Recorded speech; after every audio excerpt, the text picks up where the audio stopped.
मैं पाकिस्तान में नहीं रहता, लेकिन पिछले 20 बरस से बल्कि इससे भी ज़्यादा बैनुल अक़वामी हालात के ऊपर कोशिश करता हूँ कि तहक़ीक़ करता रहूँ, क्योंकि ये मजलिस एक बिल्कुल ही अलग नौइयत की कैफियत इख्तियार कर चुकी है।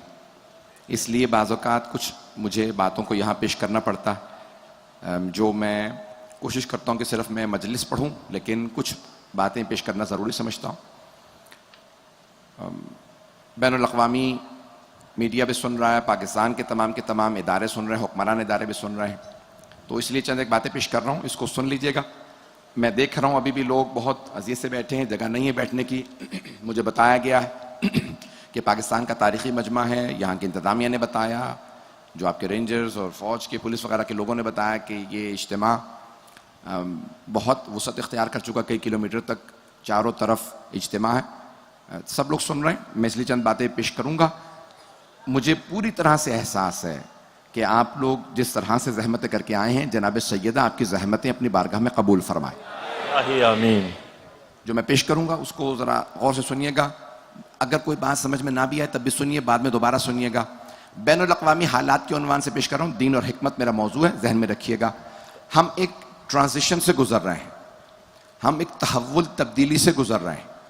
दुनिया में तब्दीलियाँ आ रही हैं, बड़ी बड़ी तब्दीलियाँ आ रही हैं। 100 बरस पहले पहली जंग अज़ीम ख़त्म हुई थी, 1914 से 1918 पहले जंग अज़ीम हुई।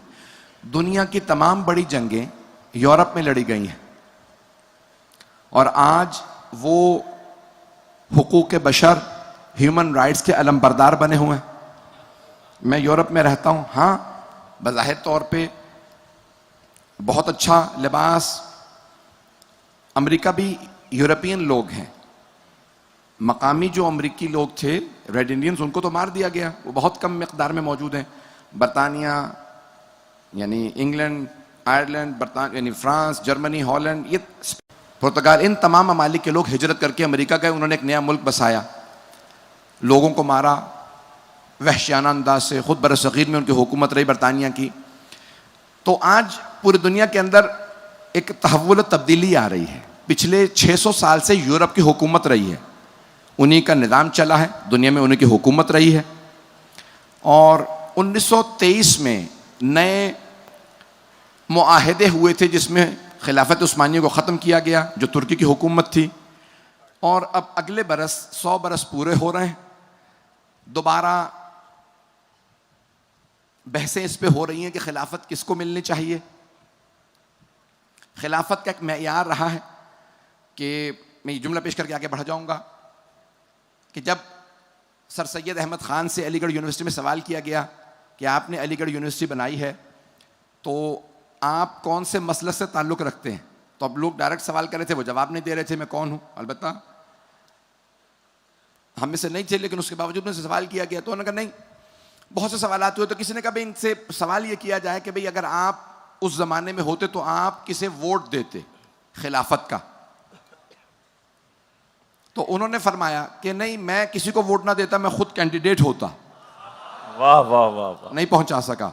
यानी मेयार इतना गिरा दिया गया था कि कोई भी आदमी कैंडिडेट बन सकता था।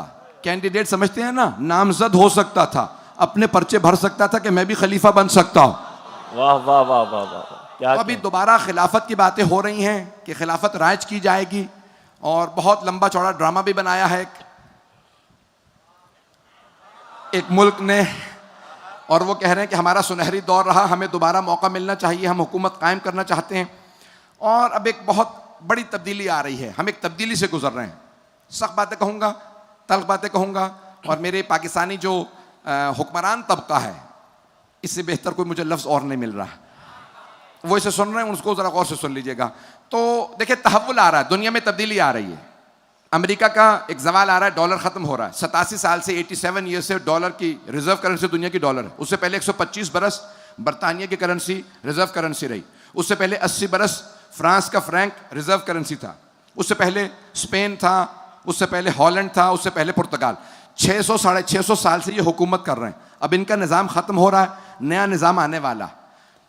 जब दरिया में समंदर में कश्ती डूब रही होती है ना, तो लोग कश्ती से उतरने लगते हैं, नई कश्तियां तलाश करते हैं, क्या कहने, तब्दीलियां आती हैं।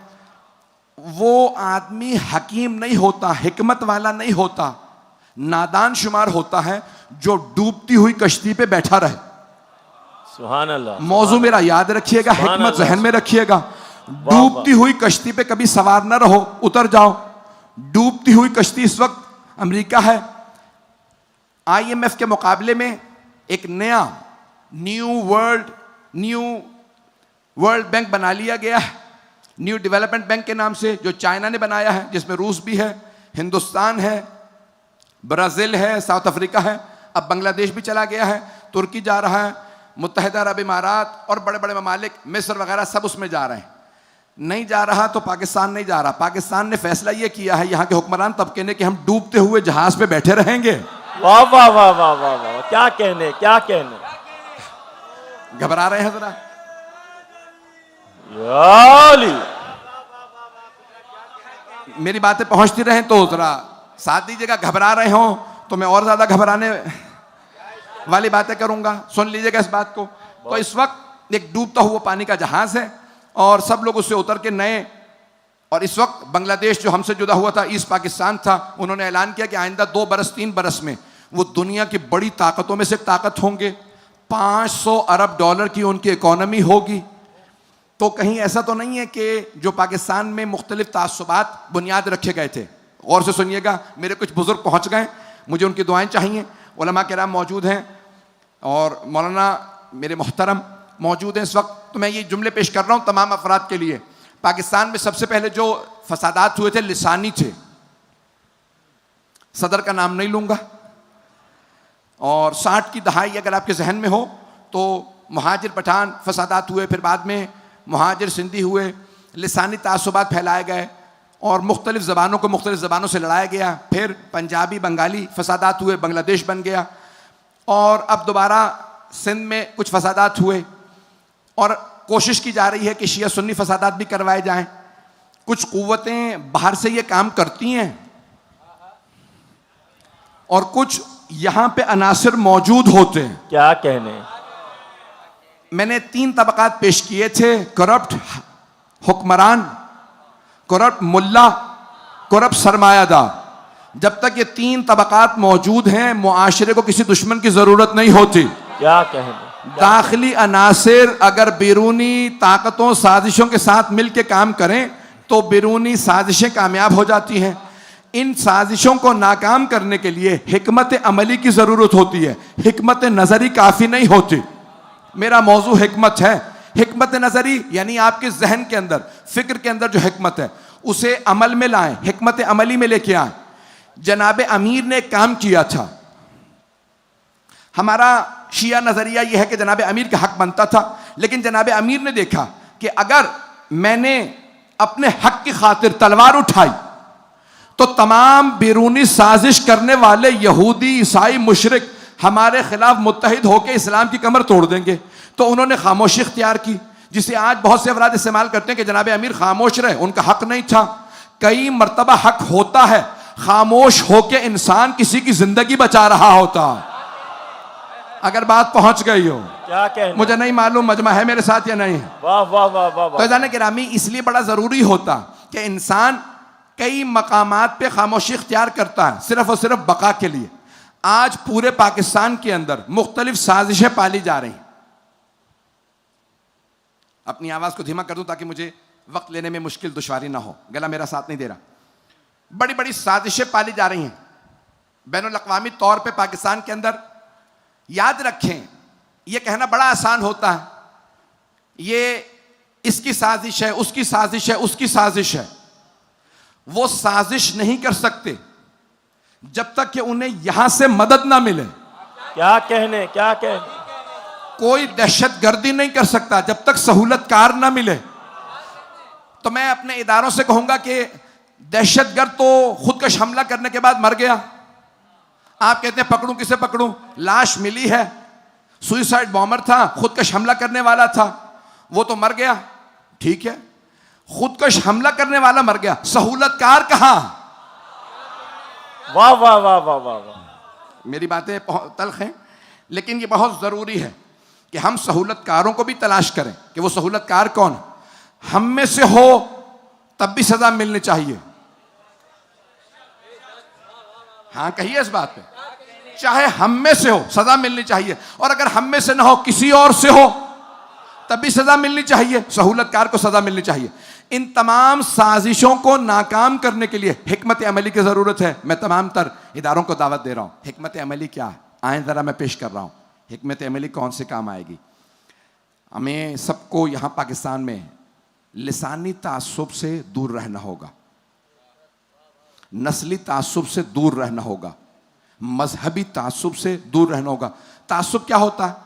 अगर कोई बेगाना वो काम करे तो बुरा, और अगर मुझसे कोई मेरा उसी काम को अंजाम दे तो अच्छा, इसे कहते हैं तासुब। ये किसकी डेफिनेशन है? इमाम ज़ैनुल आबिदीन अलैहिस्सलातु वस्सलाम। मोहम्मद व आले मोहम्मद। इन जुमलों पे मुझे पूरा यकीन था, है, कोई दाद नहीं मिलेगी। आगे जुमले पेश करूंगा, लेकिन ये मौजू मुकम्मल के बगैर आगे नहीं बढ़ सकता। मैं जानता हूं आप लोग बहुत जहमत में बैठे हैं कि यहां बिल्कुल गुंजाइश नहीं है, लेकिन ये जुमले सुन लीजिए। अगर आज पाकिस्तान के अंदर तमाम तर मजहबी ताकतों, सियासी ताकतों ने होश के नाखून ना लिए और ये आपस में लड़ते रहे और बहुत से लोग फैसले करते रहे, फैसला करने वालों के लिए बहुत ज़रूरी है वो हिकमत अमली से काम लें। हिकमत अमली के लिए जनाब मौलाए कायनात ने 4 उसूल दिए हैं। अदालतें कभी नाइंसाफ़ी ना करें। जिन मुल्कों में अदालतें नाइंसाफ़ी करती हैं वो कौमें खुद ब खुद तबाह बर्बाद हो जाती हैं। मैं किसी जज के खिलाफ नहीं बोल रहा, मैं किसी जज को ज़ाती तौर पे नहीं जानता, लेकिन एक उसूल जानता हूं, जहां अदालतों से गरीब को इंसाफ ना मिले।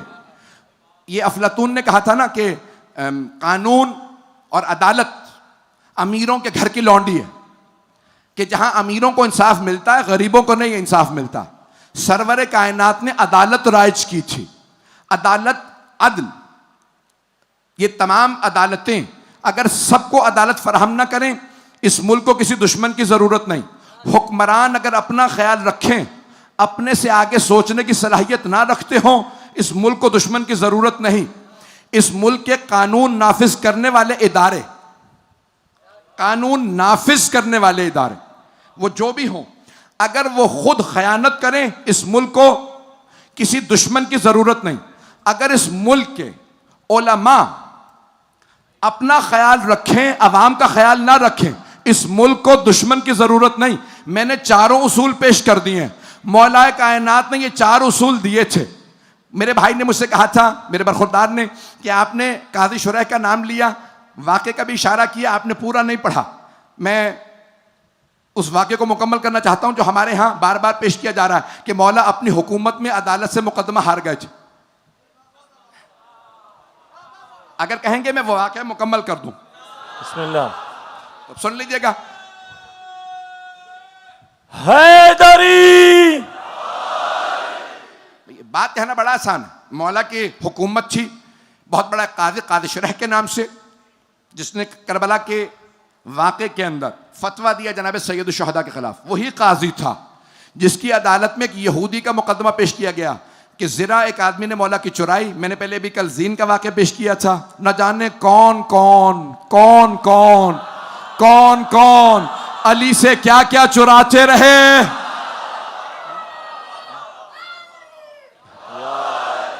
तो मैं बैनुल अक़वामी सूरत हाल पे बोलना चाह रहा था, घंटा भी बोल सकता हूं, लेकिन इससे ज़्यादा नहीं बोलूँगा। हम हालात से गुजर रहे हैं बड़े अजीब व गरीब। पूरी दुनिया में जंगें होंगी, इक़्तिसादी बहरान आएगा, बहुत बड़ा, बहुत हालात ख़राब होंगे, खाने पीने की नौबत। यहाँ तक बाज़ लोगों ने कहा है कि अमेरिका की आधी आबादी मर जाएगी भूख व अफला से। अगर अमेरिका में ये कुछ होगा, यूरोप का 1/3 लोग भूख से मर जाएंगे, तो आप दूसरे ममालिक का अंदाज़ा लगा सकते हैं। ये सब कुछ अल्लाह की तरफ से नहीं हो रहा, अगर पहुंच रहे हो। ये सब कुछ शैतान की तरफ से हो रहा। कुछ शैतानी ताकतें हैं इंसानी रूप में जो ये सब हरकतें कर रही हैं। वबाएं लाई गई हैं और बहुत से बहरान लाए जाएंगे और उसके नतीजे में बहुत कुछ होगा। बस इससे ज़्यादा मैं नहीं बोलना चाहता। बस इतना कहूँगा कि इन तमाम हालात पर नज़र रखिए, और परेशान नहीं करना चाहता, बहुत से जुमले नहीं कहना चाहूँगा, वो मेरे लिए भी बेहतर है और दूसरों के लिए भी बेहतर है, क्योंकि मुझे भी लंदन वापस भी जाना है। मैं कई मुल्कों में जाता हूँ तो मुझे एयरपोर्ट से वहीं उठा लिया जाता है, कई इंटरव्यूज़ होते हैं, तो मैं आदी हो चुका हूँ और अब मुझे कोई घबराहट नहीं होती। मेरी बेटियाँ मुझसे पूछ रही थी, बाबा आपने क्या किया कि जहाँ हम जिस एयरपोर्ट पे जाते हैं अली रज़ा की बेटियाँ तो हम तक के इंटरव्यू होते हैं। मैंने कहा बेटा तुम आलिम दीन के घर में पैदा हुई हो जिससे अली का साथ देने का शौक़ है।